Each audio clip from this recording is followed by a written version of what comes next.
a pasos agigantados al pozo donde nos has sacado. Es tan fácil olvidar que tu palabra dice que eres el único Dios verdadero y aún así fabricamos nuestros propios dioses.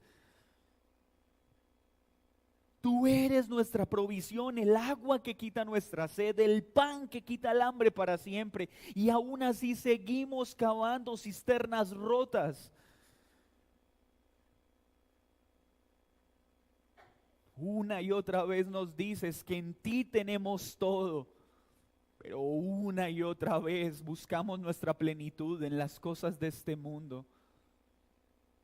Hoy reconocemos que somos tercos, torpes, rebeldes y desobedientes a tu verdad.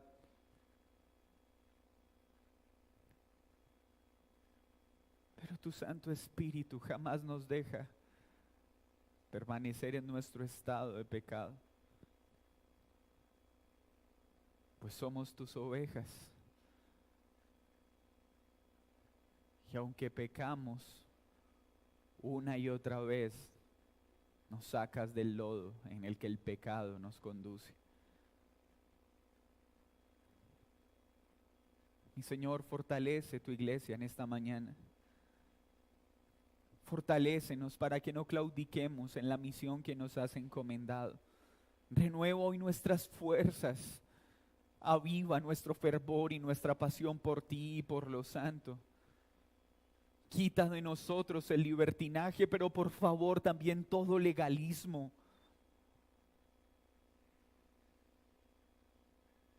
Ayúdanos a discernir cualquier máscara que esté usando nuestro orgullo.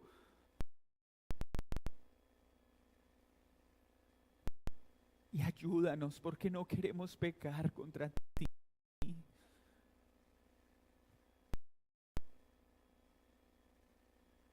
Fortalécenos en esta mañana.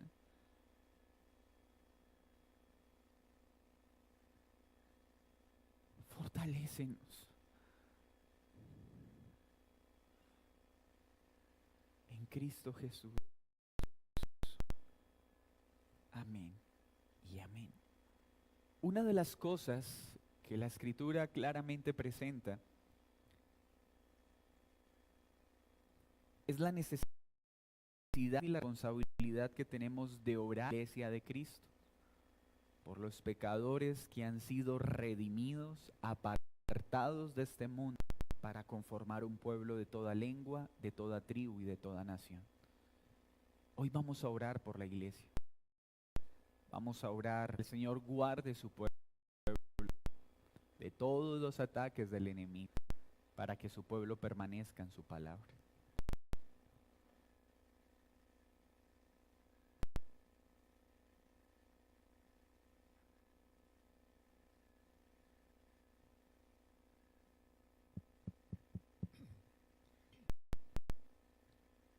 Querido Dios celestial,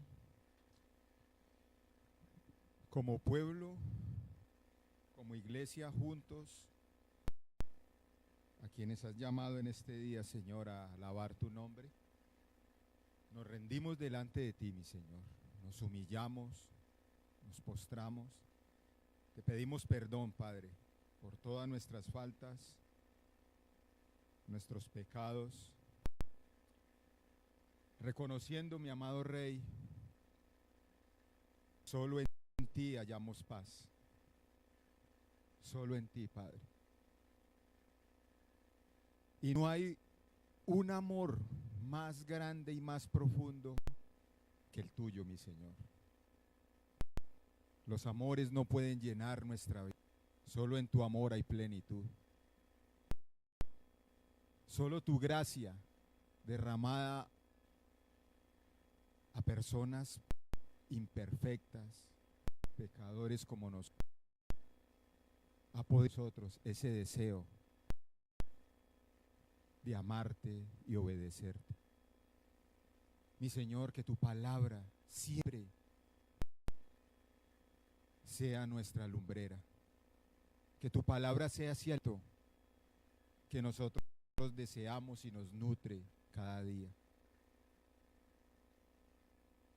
Padre, hoy queremos clamar a ti por esta pequeña iglesia, por este pequeño rebaño que tú has puesto en esta pequeña ciudad. Señor, gracias por darnos un lugar donde reunirnos. Gracias donde podemos abrir libremente y exponernos libremente a tu escritura. Podemos escuchar libremente. Gracias por cada persona que pones a nuestro lado. Cada una con sus luchas, con sus debilidades, con sus logros, con sus tristezas y con sus alegrías. Cada una forma parte esencial de tu pueblo. Dios, permite que nosotros, como iglesia que tú has establecido en esta pequeña ciudad, podamos animarnos mutuamente, amarnos, consolarnos, levantarnos, pero todo basado en tu amor, en tu palabra. Dios, que tú seas en medio de nosotros, levantándonos, instruyéndonos, mi amado Rey. Que cada momento que nosotros estemos como pueblo, como iglesia, lo actualmente, mi Señor. No en nuestra carne, ni en nuestros sentimientos, sino que tú dirijas nuestra vida, Señor. Que tú nos instruyas. Gracias, Padre, por la sanidad. Tú eres el que sanas nuestras dolencias, perdonas nuestros pecados, y tú no nos has pagado conforme a nuestras faltas, por así no estaríamos en este lugar. Pero gracias porque nos has dado bien por mal, mi Señor. Tu bien ha sido propicio en nuestra vida. Gracias, mi Señor. Gracias, Padre. Gracias, gracias, gracias por esta bendición tan grande de ser tu pueblo, de ser llamados a tu redil. Gracias por atraernos con lazos de amor. Gracias, Señor, por hacer tu palabra. Cuando en otro momento, en otro tiempo muy lejano atrás, abríamos tu palabra y no la comprendíamos, hoy la podemos comprender. Hoy podemos ver cada instrucción, cada palabra de amor allí, cada consuelo. Ahora, mi Señor, gracias. Hoy podemos ver a nuestras manos y ver cómo tú, Señor, nos amas a cada uno con el mismo amor, Padre. No haces excepción de ninguno de los tuyos, de tus elegidos. Nos amas, nos tratas por igual, nos disciplinas cuando nos tienes que disciplinar, nos consuelas y nos en los momentos difíciles de nuestra vida. Gracias porque eres invariable, mi Señor. Tú eres de una sola pieza, Padre. Tú no mientes, tú no cambias.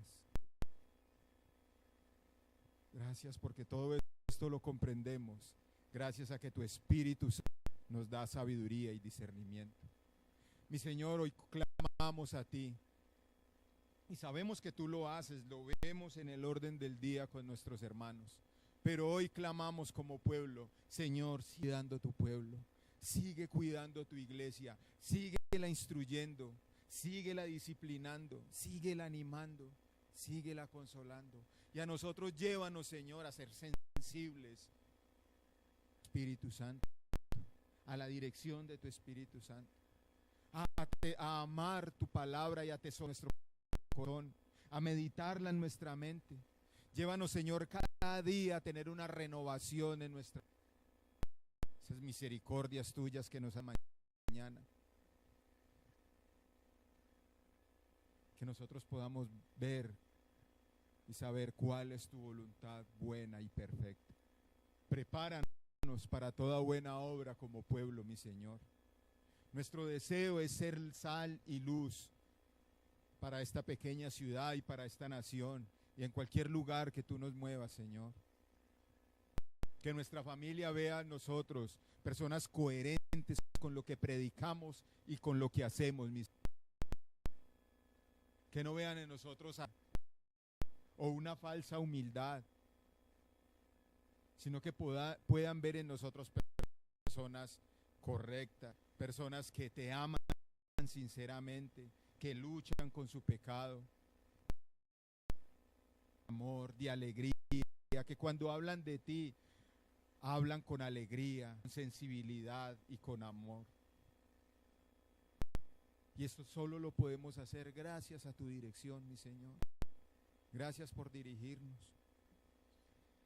mi Señor. Y así como crece la iglesia en número, como vemos que tenemos que extendernos más para poder acomodar más personas, eso nos da alegría, pero también nos da cierto sentido de responsabilidad y temor.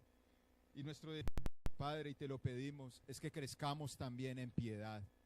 Crezcamos, Señor, en ser espirituales, en ser obedientes a tu palabra, en amarte más, amar más tu palabra,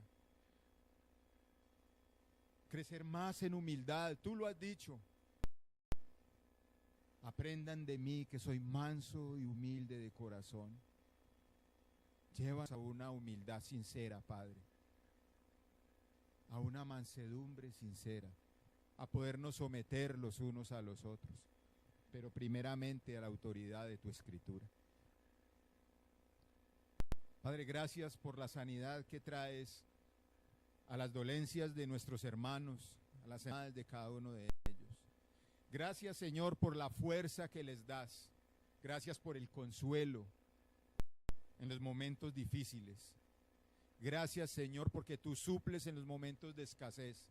Gracias porque tú provees alimento, techo y vestido para cada uno de los tuyos, mi Señor.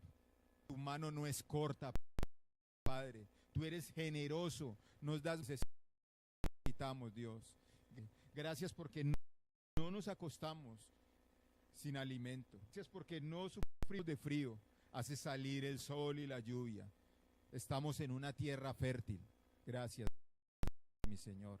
Gracias por la medicina que tú impartes a través de los médicos para nuestras enfermedades. Señor, aquí está tu iglesia, se reúne a alabar tu nombre. Hoy tu pueblo se reúne para glorificar tu nombre y ser instruido. Así, mi Señor, que deseamos que la palabra hoy sea viva y eficaz a cada uno de nosotros. Señor, instrúyenos, utiliza al pastor y a nuestro hermano como vaso de honra. Habla a través de él, toma control de sus sentimientos, de sus emociones. Permite que hoy nosotros estemos totalmente concentrados en escuchar tu palabra, a discernirla, mi Señor, y atesorarla en nuestro corazón. Y Señor, ponenos el querer como el hacer, porque deseamos ser hacedores y no oidores. Y que como pueblo nosotros crecer a la estatura de Cristo. Así, mi Señor, que hoy nos presentamos delante de ti para que tú, Señor, crezcas, mi Señor. Hoy menguamos y que tu palabra hoy sea la lumbre, tu espíritu ocupe el lugar más preeminente y tú seas exaltado en medio de los santos. Te alabamos, mi Señor, y hemos orado en el poderoso nombre de Cristo Jesús. Amén. Buenos días a quienes no han dado. Vamos a dar inicio entonces a nuestra escuela dominical. Hoy, por algunas razones técnicas, no tendremos diapositivas, así que me estaré guiando con las que tengo. Estamos estudiando algunos aspectos de escatología bíblica y este estudio lo hemos llamado una escatología centrada en el Evangelio. Hemos comprendido y entendido a la luz de la Escritura que una verdadera escatología conduce a exaltar y glorificar a nuestro Señor Jesucristo y a su obra. No busca atemorizar, generar incertidumbre, sino por el contrario con seguridad en nuestro precioso Salvador. Y estamos estudiando Apocalipsis capítulo 20. Por favor, acompáñeme a él para que repasemos algunas cosas. Nos encontramos analizando el milenio en la tierra. Recuerden que este capítulo lo vamos a ver en dos secciones respecto al milenio. El milenio en la tierra y el milenio en el cielo. Y sobre el milenio en la tierra habla el versículo del 1 y del 7 al 10. Apocalipsis capítulo 20, vamos a leer verso 1 y 3 y versículo 7 al 10.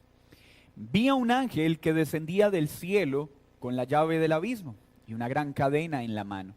Y prendió al dragón, la serpiente antigua, que es el diablo y Satanás, y lo ató por 1000 años. Y lo arrojó al abismo y lo encerró, y puso sello sobre él, para que no engañase más a las naciones hasta que fuesen cumplidos 1000 años. Y después de esto debe ser desatado por un poco de tiempo. Versículo 7.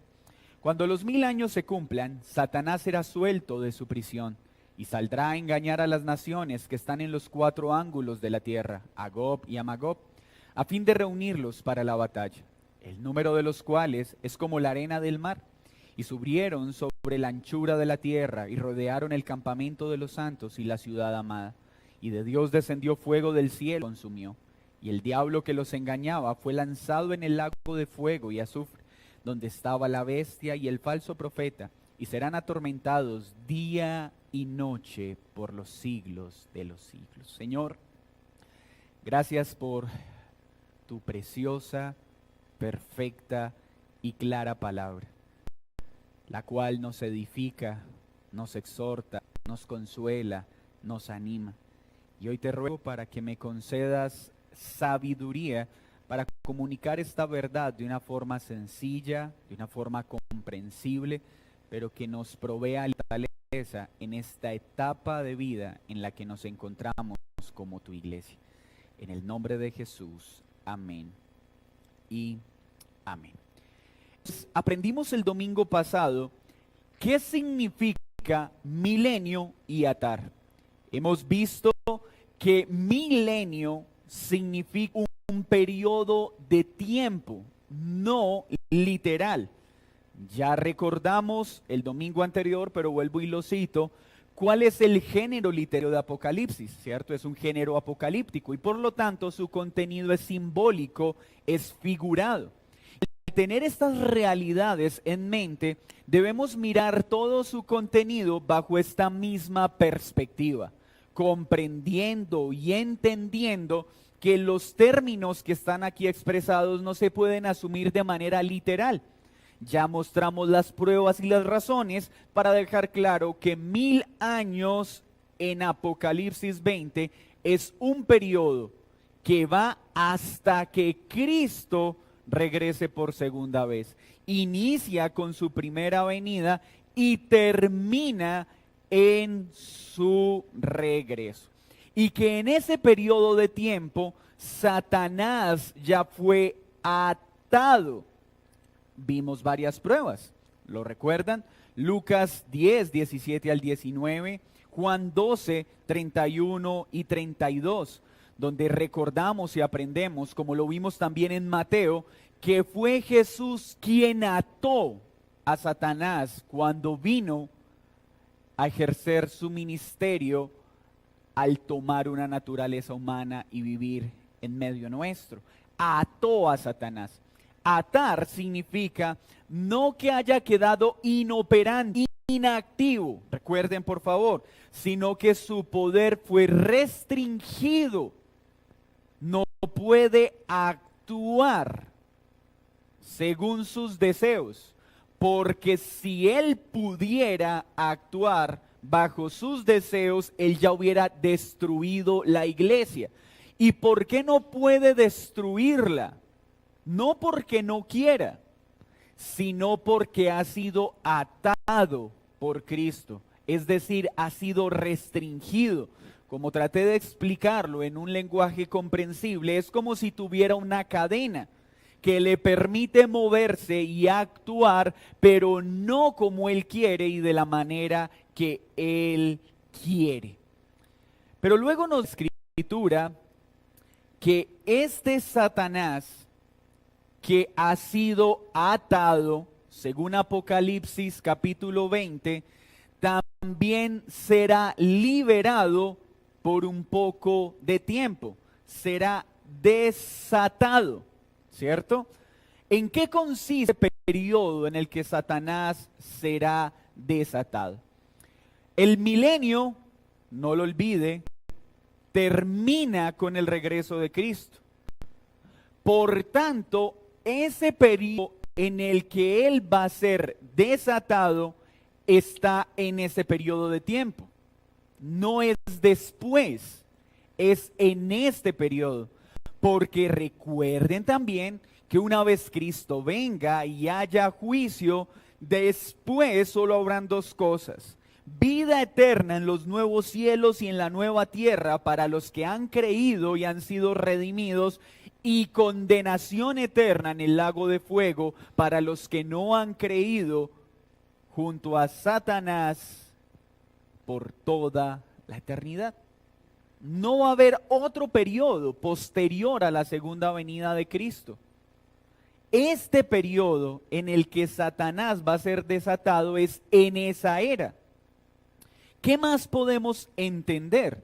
Dice que en ese periodo de tiempo entonces Satanás podrá engañar, hará el campamento de los santos, pero que es un periodo breve, no es todo el periodo. Aunque durante toda esta época Satanás ha atacado a la iglesia, ha atacado el campamento santo, va a haber un periodo donde este ataque se intensificará con mayor fuerza que el resto de este tiempo. Y ese periodo en el que Satanás será desatado será un tiempo de intensa persecución para la iglesia, mayor al que la iglesia hoy vive. La característica distintiva de esta persecución es que se dará en un ámbito mundial, en toda la iglesia visible de Cristo, en todo el mundo. Y esto hace referencia a una batalla que se da en la segunda venida de Cristo. De esta manera, la referencia que se hace a la batalla en el capítulo 20 es un periodo que se dará de manera previa al regreso de Cristo y terminará con su regreso. Y esto será experimentado por todo el mundo, no como el premilenialismo. En algunos contextos lo enseña, que habrá una experiencia para la iglesia y otra experiencia para Israel. No. Tanto los judíos como la iglesia de Cristo, como todo el mundo incrédulo, tendrá que presenciar y participar de todo este gran acontecimiento de persecución y de sufrimiento.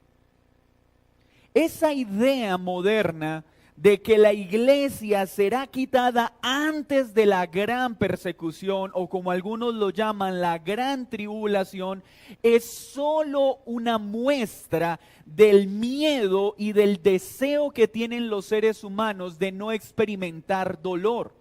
Pero la Biblia no dice que la iglesia no afrontará dolor. Lo que dice es que Dios sustentará a su iglesia en medio del dolor.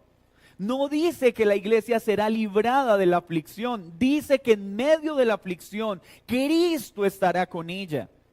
Y esto es lo que en Apocalipsis. Por tanto, vemos con claridad lo que el autor quiere mostrarnos. Hay un periodo de gran persecución, y en este periodo algo podemos tener claro y lo vamos a ver: Cristo sostiene su iglesia. Vamos a hacer un pequeño paralelo con un texto que también es muy conocido. En Segunda de Tesalonicenses, capítulo 2. Y acompáñenme a Segunda de Tesalonicenses para que veamos un paralelo con Apocalipsis 20. Segunda de Tesalonicenses 2, y vamos a ver varias cosas hasta el versículo 8. Segunda de Tesalonicenses 2, vamos a verlo desde el 1. Pablo está escribiendo con respecto a la venida de nuestro Señor Jesucristo. Dice, pero con respecto a la venida de nuestro Señor Jesucristo y nuestra reunión con Él, os rogamos, hermanos, que no os dejéis mover fácilmente de vuestro modo de pensar, ni os conturbéis, ni por espíritu, ni por palabra, ni por carta como si fuera nuestra, en el sentido de que el día del Señor está cerca. Nadie os engañe en ninguna manera, porque no vendrá sin que antes venga la apostasía. Es decir, que antes de la segunda venida del Señor, ¿qué habrá? Una gran apostasía. Muchísimos que decían ser seguidores de Jesús apostatarán de la fe, se apartarán de la fe y negarán al Cristo. Siempre ha habido la apostasía y ha ido en aumento. Este es un tiempo donde la apostasía se ha aumentado, pero previo a la segunda venida de Jesús habrá una mayor apostasía de la que ya hemos observado. Y también se manifestará el hombre de pecado, el hijo de perdición, el cual se opone y se levanta contra todo lo que se llama Dios o es objeto de culto, tanto que se sienta en el templo de Dios como Dios, haciéndose pasar por Dios. ¿No os acordáis que cuando yo estaba todavía con vosotros os decía esto? Y ahora vosotros sabéis lo que lo detiene, a fin de que a su debido tiempo se manifieste. Está hablando entonces de la perdición, el hombre de pecado o el anticristo. Lo primero que tenemos que decir es que este hombre no es Satanás. A Satanás se le dará un espacio para que vuelva y opere en este mundo y ejecute una gran persecución en contra de la iglesia. Y en ese periodo tendrá un anticristo, un hombre de perdición y de pecado de manera especial, que efectuará un trabajo especial. Pero esto no nos debe llevar a perder de vista que debemos entender la operación de los anticristos. Es decir, desde el primer periodo ha habido en cada generación un anticristo o varios anticristos, varios hombres que se levantan con poder a perseguir la iglesia. Y en cada generación hemos visto hombres que se levantan con gran poder. Pero antes de la segunda venida de Cristo se levantará un hombre con un gran poder, pero no Satanás, es un siervo de Satanás. Vendrá a hacer lo que el texto dice, a llevar a que todos se rebelen contra Dios, contra todos los santos, como ha sucedido a través de la historia, y a profanar todo lo santo, como ya ha sucedido en otros periodos de la iglesia. Esto no es nuevo, esto ya ha pasado, pero va a pasar en una mayor proporción. Versículo 7. Porque ya está en acción el misterio de la iniquidad. No es que va a empezar a estar en acción, ya está. Este ministerio ya está en acción, solo que en el presente hay quien al presente lo detiene, hasta que él a su vez sea quitado de en medio. Y entonces se manifestará aquel inicuo, a quien el Señor matará con el espíritu de su boca y destruirá con su resplandor de su vida. Entonces, ¿qué sucederá? En ese corto periodo de tiempo del cual habla la Escritura, en el que Satanás será desatado, se dará una gran persecución.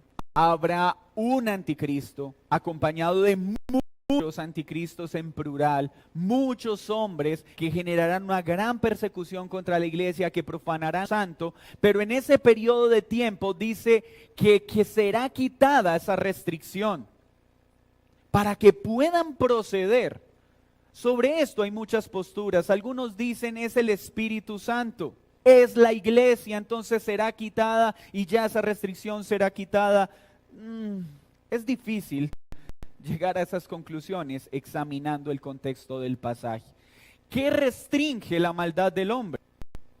El Espíritu de Dios a través de la ley.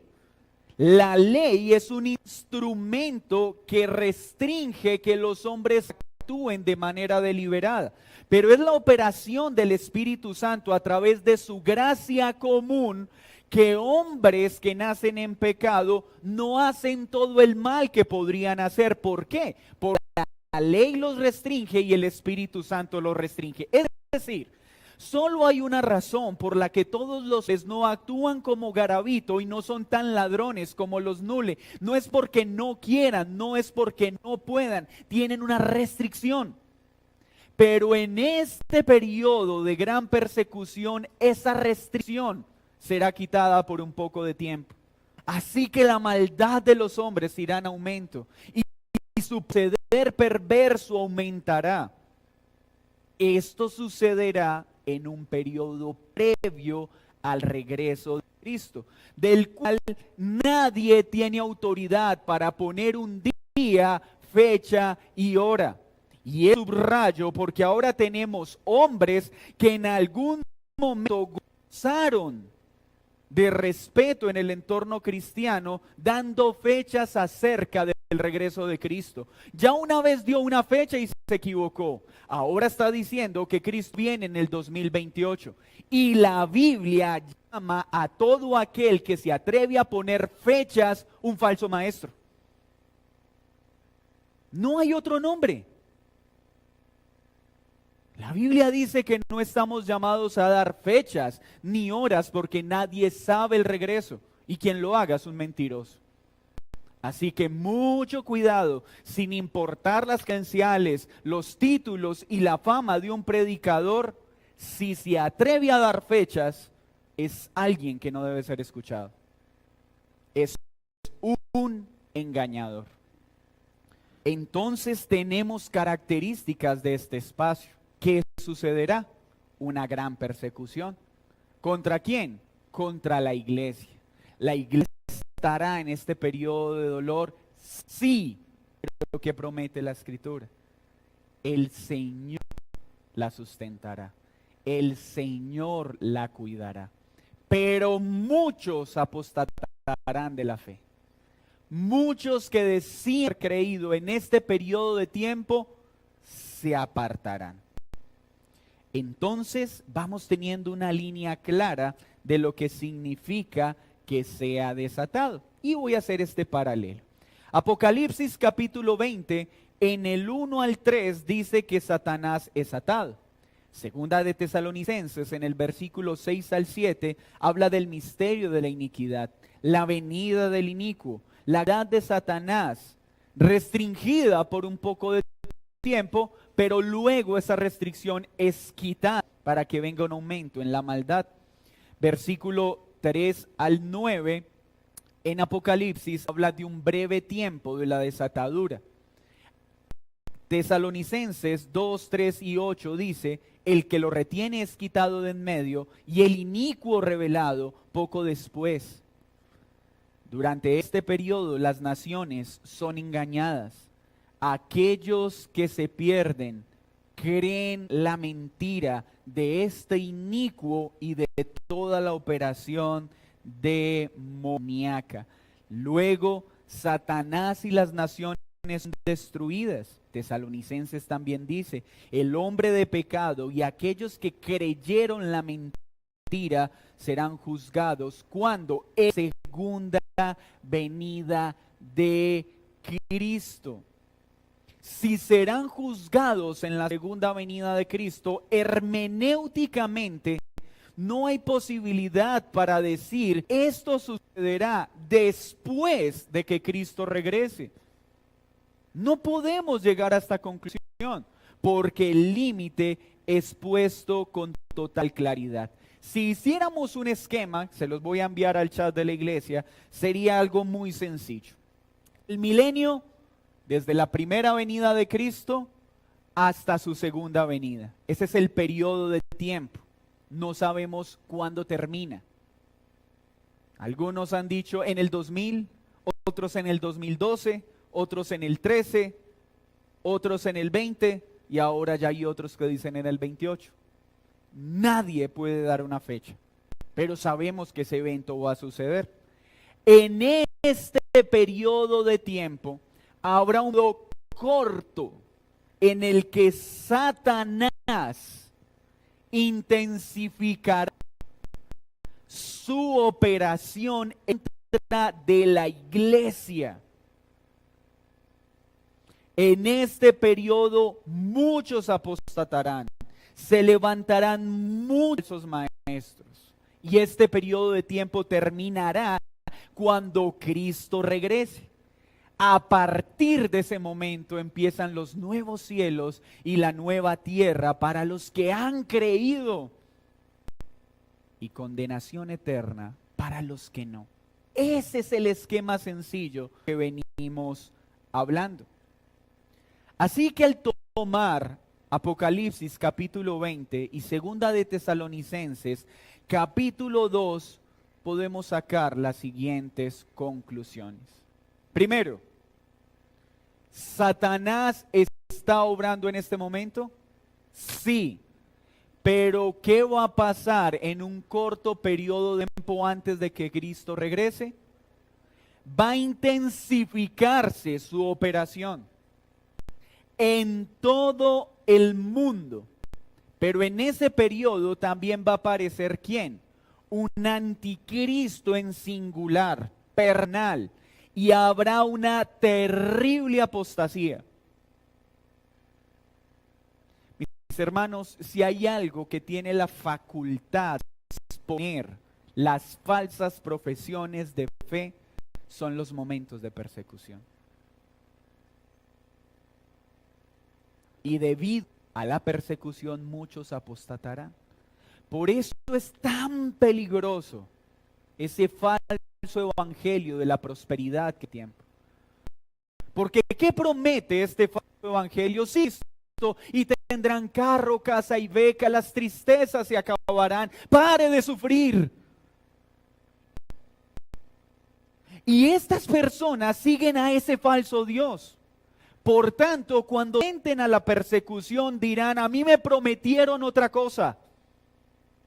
A mí me prometieron riquezas, que sería cabeza y no sería cola, que ya no pediría prestado, sino que prestaría a las naciones. Este no es el Dios que me prometieron y matarán. Denigrarán. Por eso es tan importante que examines muy bien cuál es la razón por la que sigues a Cristo. Porque si es una razón equivocada, cuando venga el momento de la prueba, te apartarás.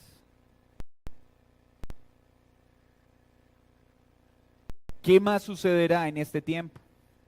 Habrá una persecución mundial de la iglesia.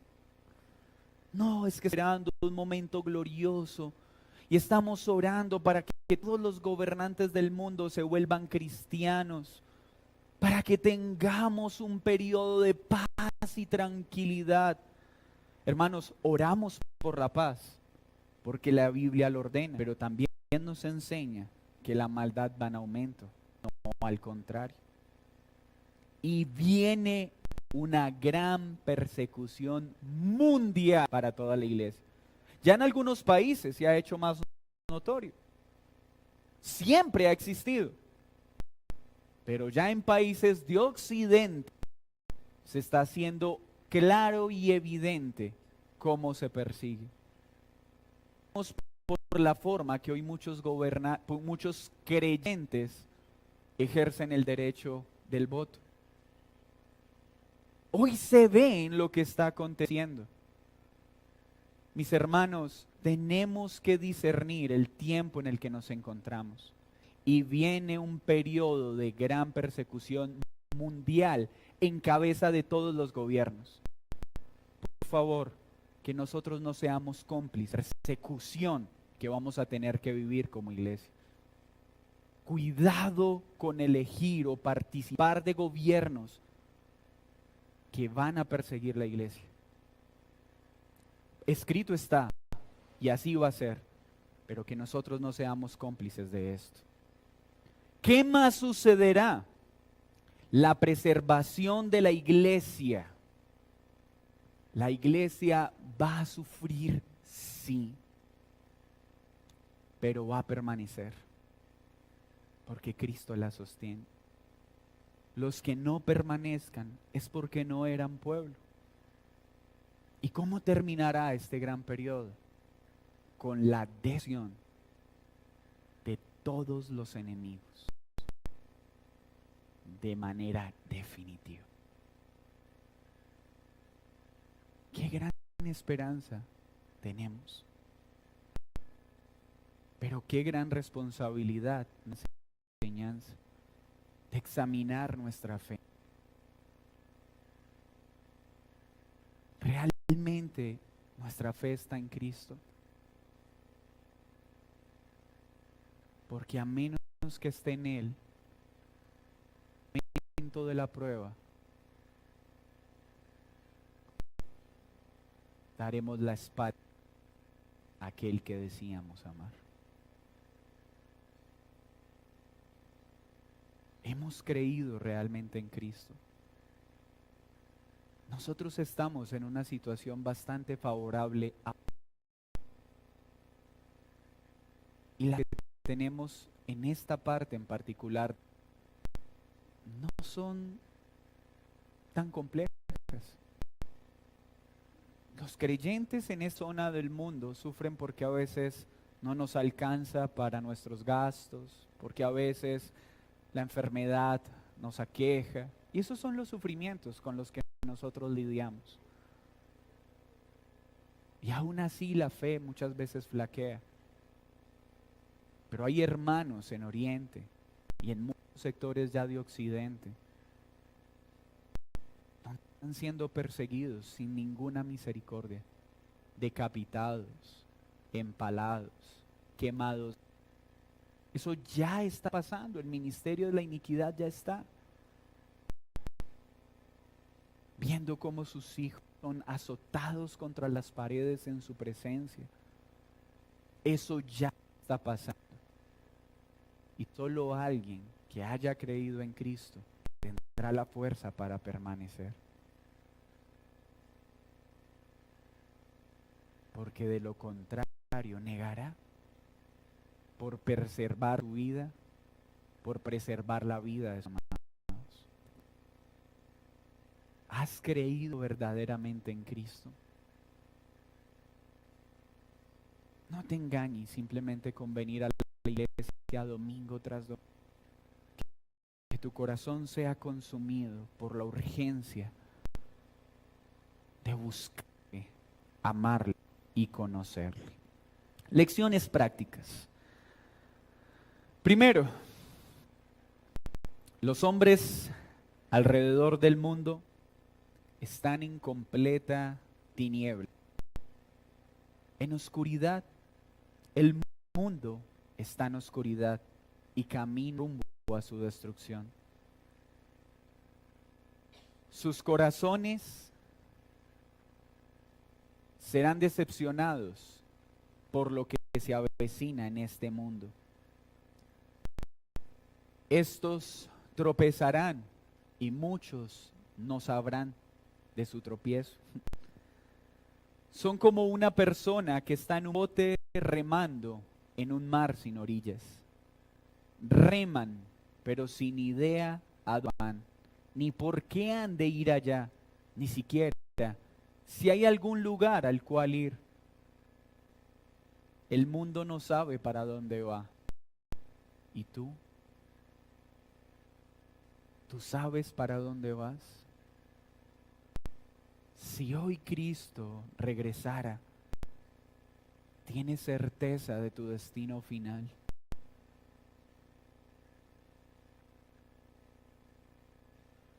Si has creído, dad gloria a Dios, porque es su palabra la que nos ha librado de caminar en este mundo sin rumbo.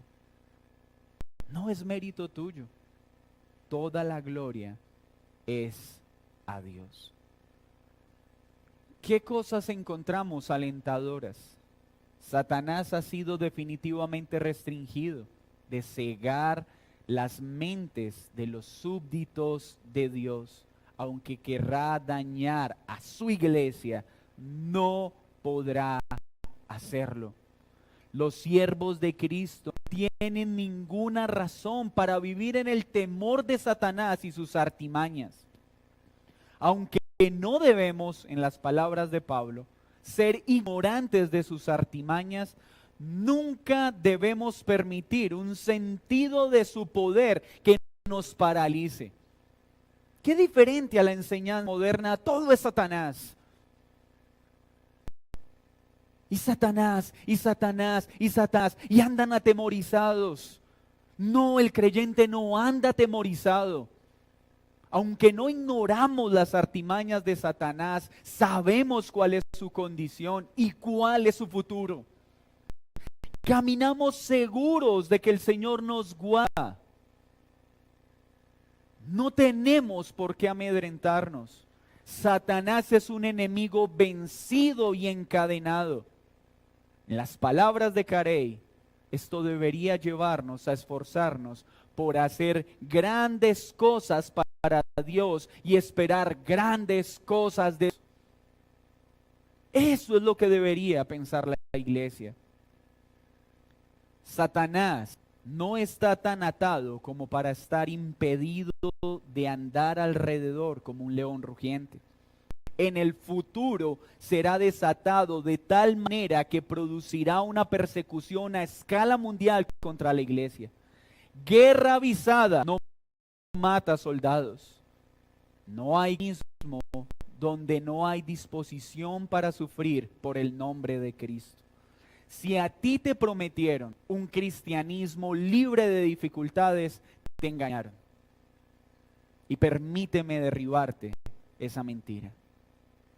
El verdadero cristianismo no es fácil, pero confía en un Dios que ha prometido que nos librará con poder de la tribulación y que en Él soportaremos todo lo que se presente. La escatología trae esperanza, no miedo. Iglesia, estamos en tiempos difíciles. Debemos prepararnos para el sufrimiento. Y cuando éste llegue, no debes salir, oh Señor, te has olvidado de mí. No, Señor, tú lo habías dicho. Tú ya no lo habías advertido. Ahora estamos seguros en que tu promesa de tenernos y sustentarnos hasta el fin se cumplirá. Pero que cuando ese día llegue, tengamos certeza de nuestra salvación. Y no lo veas como algo lejano. Por favor, no permitas que tu carne te siga engañando. Bueno, ahí voy. Cuando el Señor quiera traerme a vida, pues si no he llegado es porque Él no quiere. Hermano, eso es torcer la Escritura. Ni tampoco pienses, bueno, dentro de poco le buscaré. Yo creo que todavía falta un poco, todavía estoy muy joven para comprometerme. No, el día es hoy. Es hoy irte a los pies de Cristo. Es hoy y con urgencia. porque el gran momento de sufrimiento se avecina. Y solo los que estén en Cristo permanecerán firmes hasta el fin. Señor, muchas gracias por este espacio de estudio, porque nos has ayudado a entender cómo es el desarrollo de este periodo de tiempo hasta que Cristo regrese otra vez. Y nos has permitido ver estas cosas no para temerlas, sino para confiar en tu cuidado y en tu protección. Guárdanos, Señor, en el día de la prueba, nuestra fe permanezca firme, tal y como lo has prometido. En Cristo Jesús. Amén y amén. Buenos días, hermanos. Nos acaban de informar de la de que van a cortar la luz por ahí unos 5 o 7 minutos.